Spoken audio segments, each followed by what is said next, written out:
Our research in the psychology world indicates that individuals with a belief system recover quicker, engage more effectively in therapy, and see better results. I'm referencing faith, a belief system, the things that we hope in and believe in. This is In Good Faith, listening to first-person experiences of faith and belief. On In Good Faith, it's our privilege to hear stories and accounts from believers told in their own words. Our hope is to listen with an open heart, celebrating the power of faith and belief and what those stories mean to the ones who tell them. I'm speaking in good faith today with Dr. Christy Kane. She has her doctorate in psychology. She's a certified mental health counselor with over 20 years of experience leading and guiding in mental health. You can look up a TED Talk that she presents. She focuses her work on neurology, mental health stability, and how electronics are affecting the human brain. That's a timely topic. Christy Kane, thank you for coming in and speaking today. Thank you, Steve. I'm excited to be here. You are a former owner and clinical director of 2 different residential treatment centers. You've worked with youth learning skills to contribute to society, to manage their lives. Actually, quite a long bio that I might let people find at your website, which is drchristykane.com. I am fascinated by what you've agreed to talk about today, which is the relationship between faith and mental health. And from what I gather, sometimes they support each other, and sometimes suffering in one shows up as suffering in the other. Is that an accurate assessment? It does, depending on how we translate things. One can be supportive in that area, and that at times can also seem to create division. You know, it's interesting, Steve. Our research in the psychology world indicates that individuals with a belief system recover quicker, engage more effectively in therapy, and see better results. Now, I think it's important when I say that, I'm referencing faith, a belief system. I'm not necessarily referencing a particular organization of religion or maybe even cultures as much as the things that we hope in and believe in. And has anyone been able to figure out why that is? I think by nature, when we're struggling with things that create dissonance or incongruency in our lives, when we have the ability to believe things are going to get better, when we have that power to sit and not necessarily maybe need an answer today, it empowers our ability to recover.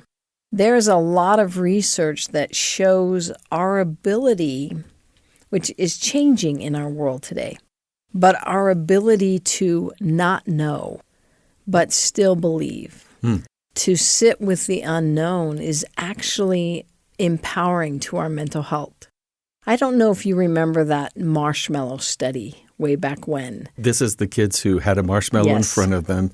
Take it now or don't wait. take it and get a reward. Yes.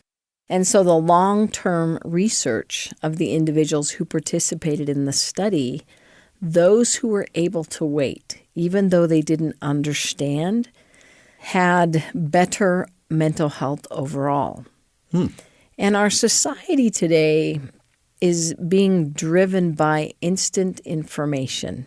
I'm not going to talk about the impacts of social media, but what I want us to understand is we're losing that ability to wait and be still.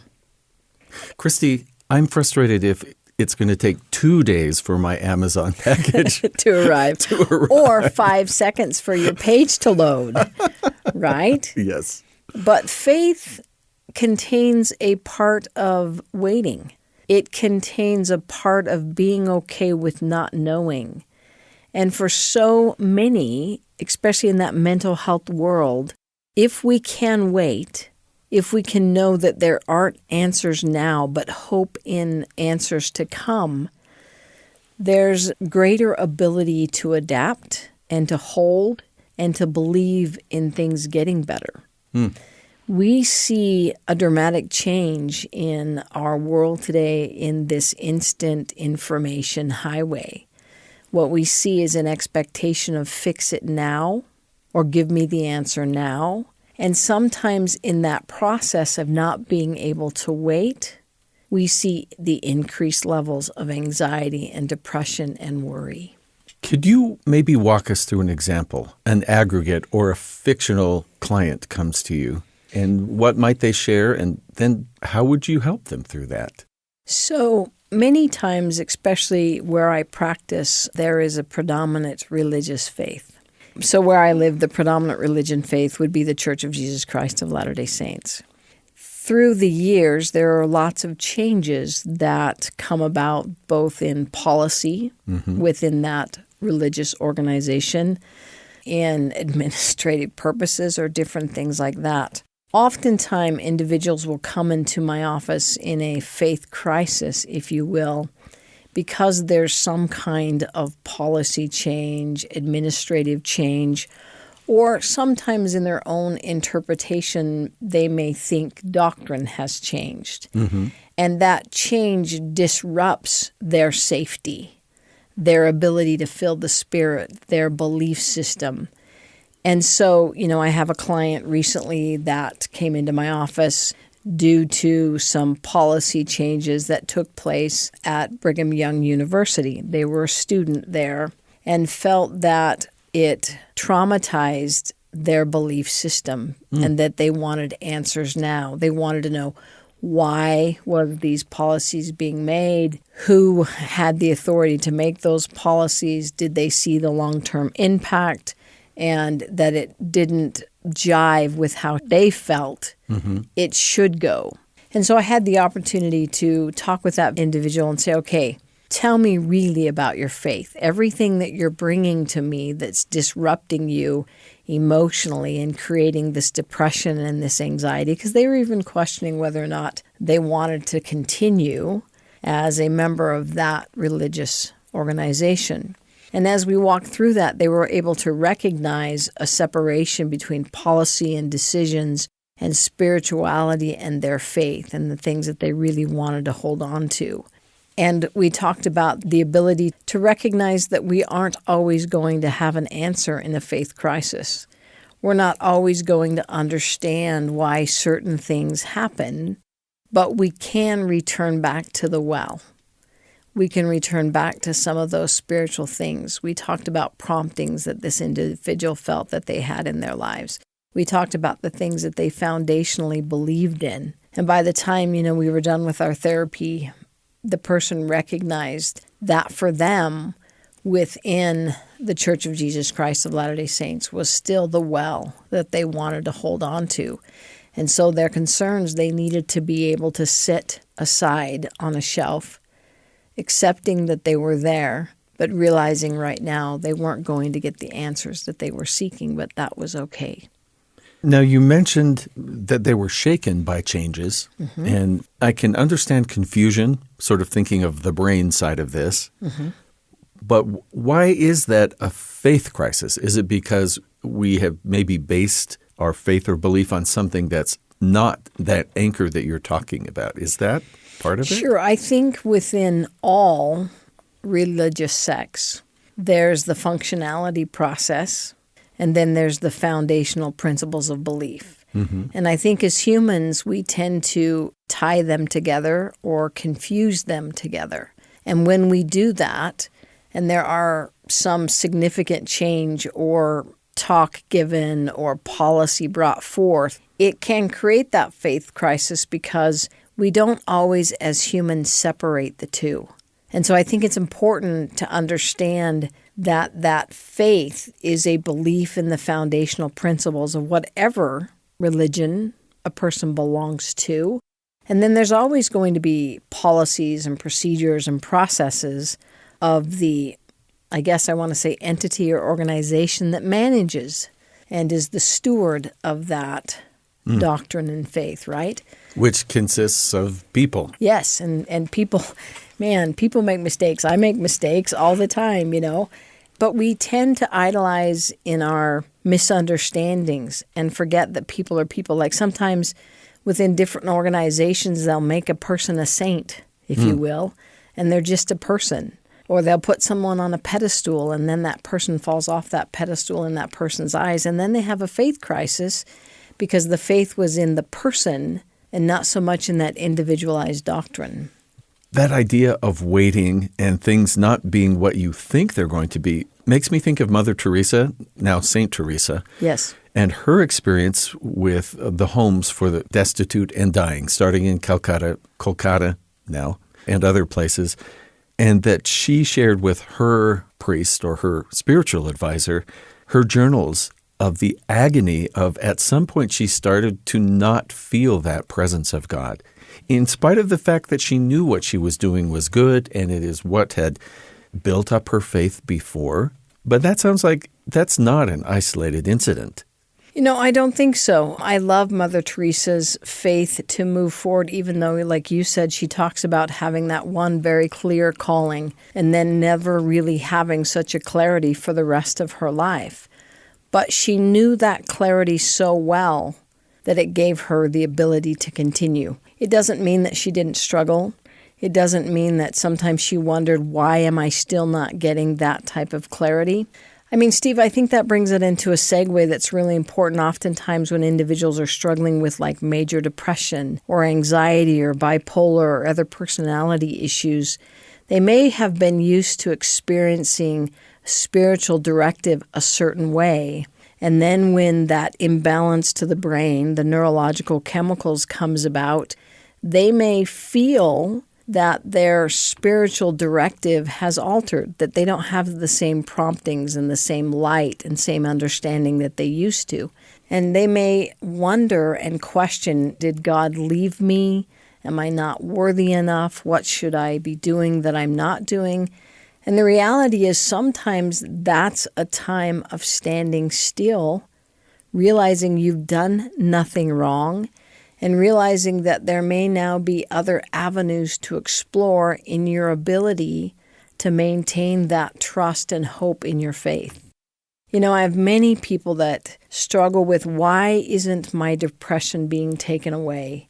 I pray, I fast, I do all the things that have been suggested, and yet we know depression is a neurological change in the brain. And we do know that faith and hope and those things can help us in managing and working through, but it doesn't mean it will necessarily take it away. And that's a hard place to be. And that's that dissonance, that's that incongruency. And that's where it's setting with the understanding that faith in religious beliefs does not necessarily equate to alleviation of pain or difficulty, but more the hope in knowing I can make it today, and then I can make it tomorrow. This is kind of the river flowing the other direction, like the tide changes. A faith crisis could trigger depression, perhaps.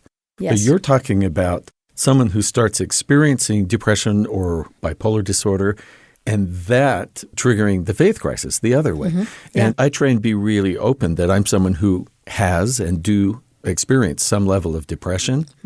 And I've actually had that experience of thinking, what changed? Because I'm still living the same life and all of that.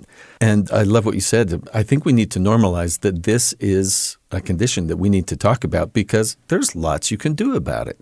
Yes. And I like the fact that you point both. We can have a faith crisis that can create depression and can create anxiety. And then we can have a mental health crisis that can create a faith crisis. It goes both ways. You are correct. And foundationally, we come back to the well in all aspects. We may not be feeling the way that we used to feel. We may not have all the answers that we desire. Being able to be still is very empowering to faith and mental health. And we live in a lightning speed world.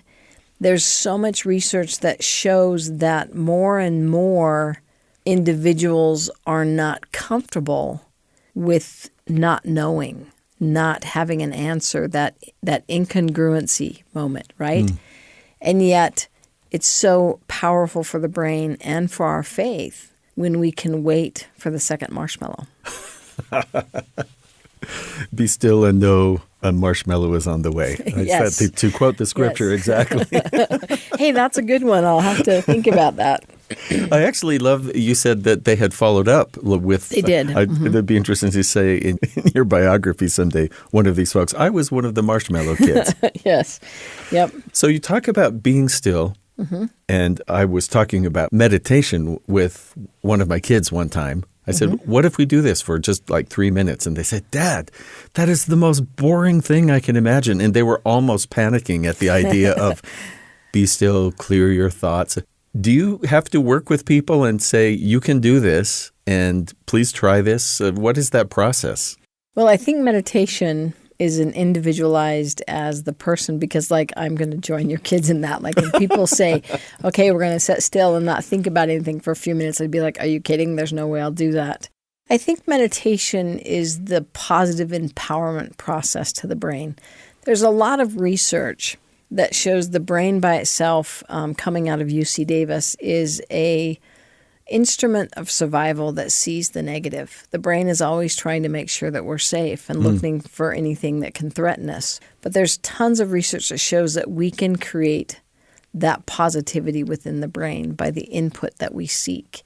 And so that meditation process of empowering, especially in the field of faith and mental health, is the things we know to be right. And so when I talk to people about meditating, it's like meditate about things that are good and beautiful and right. I understand right now this is a faith crisis for you. I understand right now you're struggling because this decision was made in your faith. But tell me what's right. Tell me what's good. And when they can do that, they can oftentimes set that which they don't know what to do with on a shelf. I mean, there's lots of things. You're not saying forget about it, ignore it. You're just saying see more. Yes. I mean, I'm a member of the Church of Jesus Christ of Latter-day Saints, and I'm a divorced female in that religion. And that organization is very family-based. They definitely open their arms and let those know who are single that we're needed and wanted. But the culture oftentimes may say the opposite. And even in my own personal life, I've had to sit still and go, okay, Christy, it's not about being divorced, and it's not about you. This is kind of the culture. The culture is changing. It's going to be okay. And so I've had to set some of those hurts and those difficulties aside because my anchor is in the faith that I know to be true. I talk to people, of course, of all different faiths and denominations, different traditions, and they, almost without exception, talk to me about how they see God working in their lives. Actually, it's very inspiring to me. So if someone comes to you and they have had the experience of receiving some guidance or answers to prayer, and then suddenly they're experiencing some sort of crisis or depression or other mental health issue, of course, that's the first place they go. But then it sounds like people might blame themselves of, wait, this is not being fixed, so thus I must be doing this wrong. Is that hard for people who perhaps have had really strong religious experiences to say, maybe I need something more than just faith? Like maybe God sent my therapist. I think we're getting better at asking for help in that area, don't you? Because I think we're getting so. more. I hear about it. Yeah, we're talking about it more.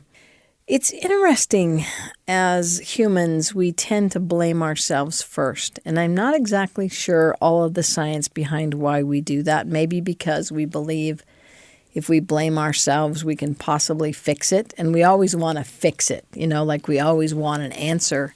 And that's, again, where that mental health faith comes in, is knowing there may not be an answer. It's not your fault. And then going back and remembering the times when you had those answers. You may not have them now. You may never have them again because of the depression or whatever you're struggling with. But you can know what you knew then to be true and find new avenues now. new direction, new pathways for guidance. What, you're telling me I have to learn and grow? Yeah, that's something that seems to be a part of this mortal existence, whether we like it or not.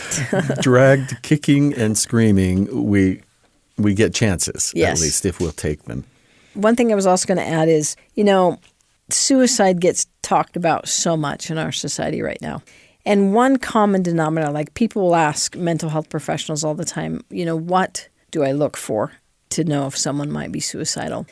The one thing we do know is that most of the time when a person has reached a place for that choice is they have lost hope. And that comes back to relying on your faith, relying on that belief system. And so that's very empowering to us, is we need to constantly, whether we disagree with something, we don't understand something, we need to spend every day seeking to maintain hope. It's really important to us as humans.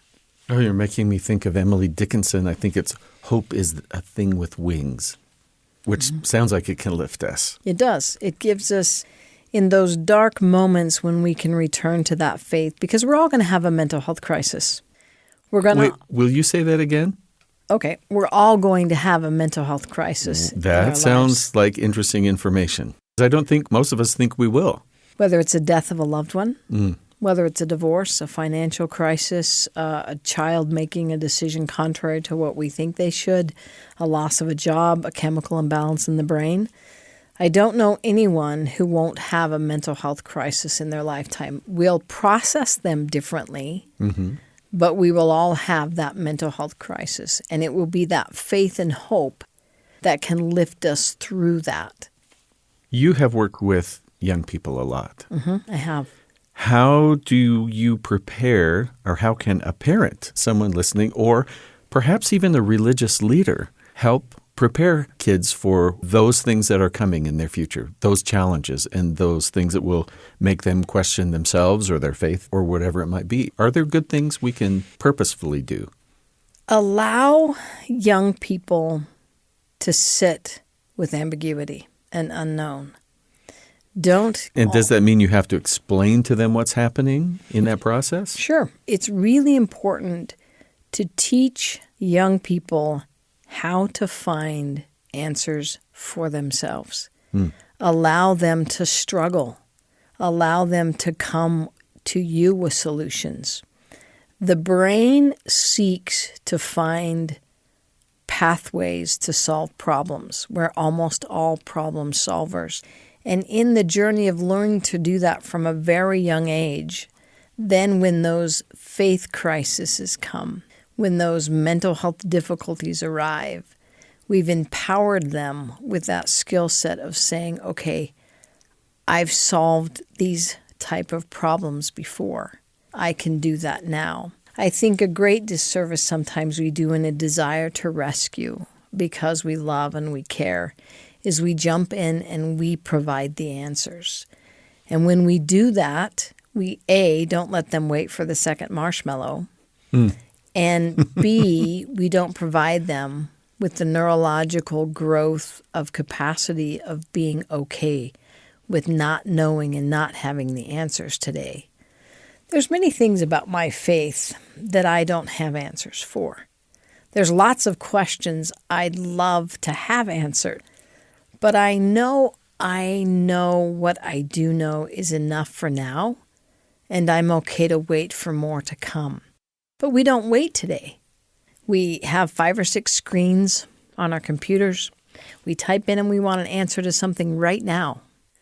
And sometimes the answers we get aren't factual. They're not researched. They're not accurate. And so helping children to recognize, to wait, to trust, and to give it time is really important. It sounds like we could model that as adults in our own lives with our kids. Like, oh, yes. Maybe we usually think that we as parents provide stability by being the perfect rocks that don't bend in the wind and all of this. But maybe we would do better to say, here's what I'm experiencing right now, and here's what I don't know right now, whether with my work, with uncertainty in the world, or whatever it might be. Would that help them to know that that's okay? Oh, yes, Steve, I think that's a wonderful insight. When we allow our children to know that we don't know, but we're okay with that, or if we allow our children to know that, you know what, I struggle with depression, and here's some ways I manage it. Here's how I use my faith in my life to deal with my mental health concerns. Yeah, those open, honest conversations are so important. And you know what? At younger and younger ages, the exposure of kids today because of the internet is much different than when you and I were younger. And so parents have to begin the process of conversations at 5 and 4 that we might have started at 10 and 12. Yes, because a child needs to be occupied for a few minutes while dinner is being finished, and here's the tablet. You can just start your game and not even have to think about what might be worrying you until it just looms so large that there's no other choice. Yep. You talked about allowing our kids to struggle. That is hard. That is painful. It is, because we love our children and we love family members and friends. We want to give the answers and solutions, but we'll be much more effective if we help them come to those answers and solutions with guidance. It doesn't mean hands off and ignore them, but it means allowing them to explore. And how about when they are struggling and they make a different choice than you hope they will make? That can cause your own crisis Yes, as an it can. adult. You know, I work oftentimes with parents whose children have chosen to leave their faith. And that's a hard one for many, many parents. And I then remind individuals that we believe foundationally in the religion that I belong to of the gift of agency. And that we allow in the process of teaching correct principles and then governing yourself. And so it is difficult, but it's more important that a child feels loved in the choices that they make than to feel shamed in the choices that they make, because in that shaming will create a division between them and us. But in that shaming, we potentially impact their personal faith understanding and their personal mental health. So if I understand that, that would be me maybe being able to express that was not the choice I hoped you would make, and then not just words, but words and actions but that does not change that I love you and we have a relationship. It can't be withholding, like I'll not talk to you very much and hope that you'll go, I'll change my mind so that mom will like me again or dad will like me again. Yes. You know, it's been very sad sometimes in my experience as a mental health professional when I will hear family members say, well, because my child has chosen this or a member of my family has chosen this, they're never allowed in my home again. And I don't believe that's the foundational Christ-like love that they believe in. I understand they're hurt and disappointed, but I tell parents in particular, please don't ever say something to your child that you may never be able to take back. Because if you say that and they believe that, you may never get the opportunity to repair that relationship. And there's a lot of years coming. So it's important to allow them to know that, as you said, I would have liked a different choice, but I love you. And I'm here to help however I can. That doesn't mean that we can't hold boundaries. You know, that's one thing I think in mental health and faith that people struggle with is, what does it mean to hold boundaries that help in having good mental health, but still being that spiritual, Christ-like individual? That's confusing for a lot of people. And yet, even within the guidance of our Savior Jesus Christ, you can see he held boundaries within the teachings within the New Testament that were appropriate for him and his mission and his life. Could you give an example of that? Yeah, there were moments when he would spend time alone so that he could recoup, I think, and breathe and process. There are times when he offered correction when individuals perhaps misstepped, all based on love, but holding boundaries, right? And so often we misunderstand in faith, in lots of faiths, that, well, if I'm a loving person and true to my faith, then I have to allow this person to do this or that, or I have to keep trying. But no one deserves to be abused by anyone. And it's appropriate to love someone, but to say, I'm sorry, but I can't allow you to continue this. It doesn't mean I don't love you. It means I love you and I love myself. And so it's appropriate to understand boundaries in the perspective of faith and mental health. And that gets confused often. This skill you talked about not knowing and willing to be still, this whole idea of children making different choices, or even a spouse or someone else making a different choice than you would hope for, boy, there's a big opportunity to practice that. There is. It doesn't sound fun. No, but it is empowering. I don't think it's fun. And as a matter of fact, the wonderful thing I love about knowing what we hold as faith is the ability to say, I need a retry, and I need to say, I'm sorry, and let's rewind. And that beautiful power in faith of forgiveness for ourselves.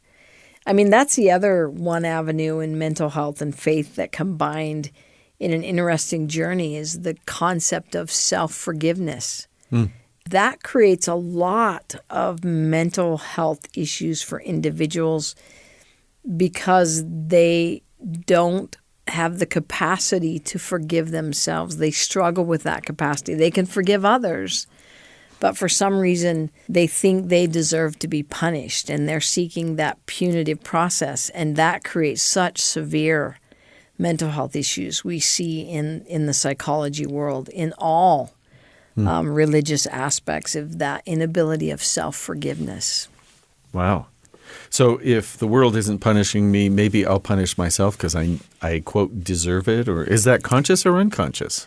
You know, I think it's a combination of both. There's this, sometimes we misunderstand the process of seeking to be perfect, and we think we shouldn't have made the mistake that we made, or we feel like in order to truly be forgiven, there must be this deep punishment because we think we've done something so terrible. And yet in that embracement of faith is that understanding that we are forgiven as much as we forgive others. And yet so many times in mental health, I have so many clients come to my office and I'm like, well, you don't know the horrible thing I did, or da-da-da-da-da-da. And it could be something that they visited with their religious leader, they felt like they needed to do the confession process, you name it. And that 30 years later, they're still holding on to it. And that's creating that sadness in their Decades lives. of distress, Yes. unnecessary. Yes. And so many times I find as a mental health professional, I'm seeking to guide individuals through whatever faith they belong to, that power of forgiveness, that beautiful gift of forgiving themselves. As we talk through possible topics before you're coming today, and obviously we need about 6 hours to pick lots of different things and do a seminar, yes. But one phrase that stuck with me as we spoke on the phone before this interview was this topic of counseling with God and my therapist. They don't have to be separate. As a matter of fact, I wrote an article a while ago for LDS Living on understanding where ecclesiastical authority stood and then where a mental health professional came into. Your religious belief can be a part of your therapy and can be so importantly tied together. Most therapists, not all, will ask if an individual has a particular religious faith. And I ask all the time, would you like that to be part of your therapy? Some individuals will say yes, some will say no. Even if they say no, I can remind them to apply this from their religious channels as well, and to ask for guidance and direction from where their faith is. Those who say yes, I try to have a pretty good diversity of understanding of faiths so that I can say, okay, so in your belief system, this would mean that. I can encourage them, if they so desire, to pray, to seek guidance, to visit with their religious leaders, to go through that process of self-forgiveness, whatever is applicable. And when we can apply that faith in that counseling office, it's a beautiful experience. Now, some people, that faith isn't necessarily in a particular religious sect. It may be that they believe in the goodness of Mother Earth. So we talk about that. It may be that they believe humans are innately good. So we talk about that. But anytime in the clinical office that we can counsel from a perspective of a belief system, there's research that shows and supports an individual is able to improve quicker. Now, not every single case, but when we can counsel and combine their faith with their journey of mental health healing, there's deeper empowerment in the journey. You speak at parent nights at schools. You've worked with interventions for companies, schools, families facing mental health challenges. Thank you for taking time to come and just have a one-on-one with me. I think this is such good information, so useful. And tell about the book that you have. Yeah, I have a book out. They can get it at Cedar Ford and Amazon. And it is a book on trauma. It's a story of a woman's journey of how she healed from physical, emotional, and sexual abuse. And the title of the book is Fractured Souls, Splintered Memories, Unlocking the Boxes of Trauma. And there's a brand new conference for women that's coming up on May 7th in Sandy, Utah, which is South Salt Lake, called Find Your Voice. And tell me what women who are hearing this might be interested in from that. Thank you for asking. I'm so excited about this conference. We've brought together women of diversity of faith with backgrounds in mental health directives. And this conference is going to talk about critical issues that women face across diversity of faiths. So we have women from different religious organizations speaking. We have women who have experienced certain traumatic events in their own lives. Most of the women speaking are authors. We have Dr. Susan Madsen, we have Carol McConkie, we have myself, we have Megan Decker, and just a bunch of other women who will be speaking. And is there a place to go online for information? Yeah, they go to findyourvoiceconference.com. Excellent. Dr. Christy Kane, thank you for speaking with me today in good faith. Thank you. Thanks for having me, Steve. That's our time for today. Thanks to Dr. Christy Kane for sharing her expertise and her faith. Find out more at drchristykane.com. In Good Faith is committed to the idea that we all benefit from hearing people of widely varying backgrounds share their personal experience with faith and belief. In fact, we think people with such experience deserve some of our best listening. If you enjoy the show, be sure to leave a 5-star comment or review where you get your podcasts. That helps spread the word. Our Twitter feed is @InGoodFaithBYU. In Good Faith is a production of BYU Radio. I'm Stephen Cap Perry. I hope you'll join me again soon, right here, in Good Faith.